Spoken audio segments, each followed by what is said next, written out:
السلام عليكم ورحمة الله وبركاته.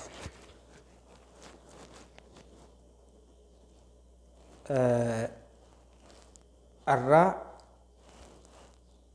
يرى توتقى بيتين يسمى رانمني يا إدمه بيتي أباد أبدين نما بيسون يفتليو نت أمنا إلا تجتون يرى توتقى سياحتي دوغو على بيتي أبان أبدو kan keessa jiruutu abbaadha jechuudha. Garuu akka yaa'isa namni keenya biyyoota namaatitti itti yaa'u yoo hallaaltu taate biyya sun namni itti hafee jettee hiyyaattu.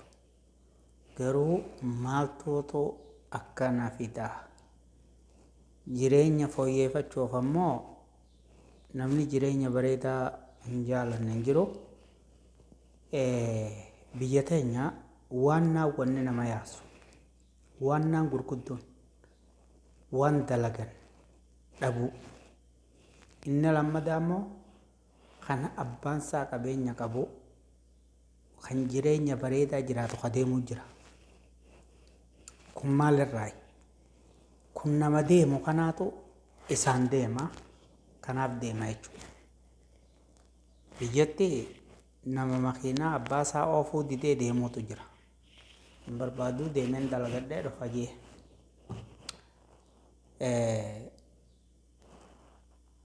biyya teenya qofa otoo hin taane biyyootti miskiinummaa qaban baay'een hundi ni aan. Kan ammoo namni kamitti hir'isuu danda'a? Akka itti hir'isuu danda'an biitti nagaa ta'uudha tokkoffaa. Eega biitti ta'e nagaa taate hojii uumuu jechuun karaa tolchuu haa ta'u. Namni keenya garuu biyya namaatitti hojjeta malee biyyatti hin hojjetu.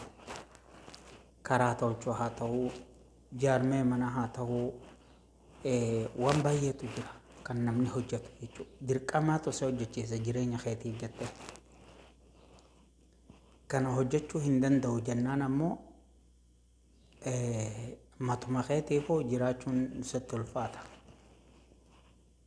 Akka qotee bulaa yoo fudhanne namni hoggaa 30 dura lafa hektaara tokko qabu nama 10 dhalaa. Namni 10 sun lafa abbaan kophaasaa duraan irra jiraatu sun ciree addan baha jechuudha.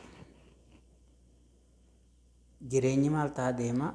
Ulfaachaa deema namatti. Hojiin dhabamaa deemti. Biyyoota adda addaa olaalte immoo wanni namni hojjetu waan baay'eetu jira. Kaan warroota gartee re'ee horsiisuutu jira. Kan horii horsiisu baay'eetu jira. Horii kana hojjetee qarshii argata. Biyya keenyatti immoo horii hojjechuun qaanyee dhagaa akkana biyya keenyatti olaalte. Garuu akka biyya deemen kanaan namni laata milkaa'ee biyyatti gala. Hayi tokkoon isaa kan biyyaa deemee milkaa'ee galu hin jiru.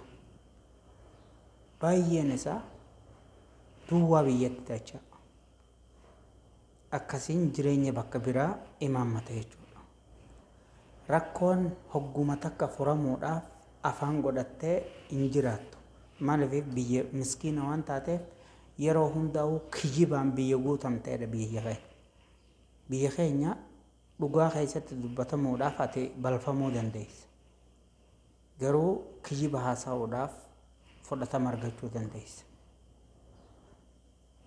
Eegalumaa biyya keenya biyya dhugaadhaan ijaaramte waan hin taaneef wanni kun keessatti baay'ata jechuudha. Kanaaf biitti nama biyya siif ta'uu hin dandeessu gonkumaa. Biyya keetiif abbaa ta'uuf yaati. Nama hunda ilaallatti. Nama gartee gantuu taatee jiraachuurra nama biyya isaatiif hadoodu taatee jiraachuutu irra caala. waan boru dhufaatiif jettee nagaan naa jiraadha.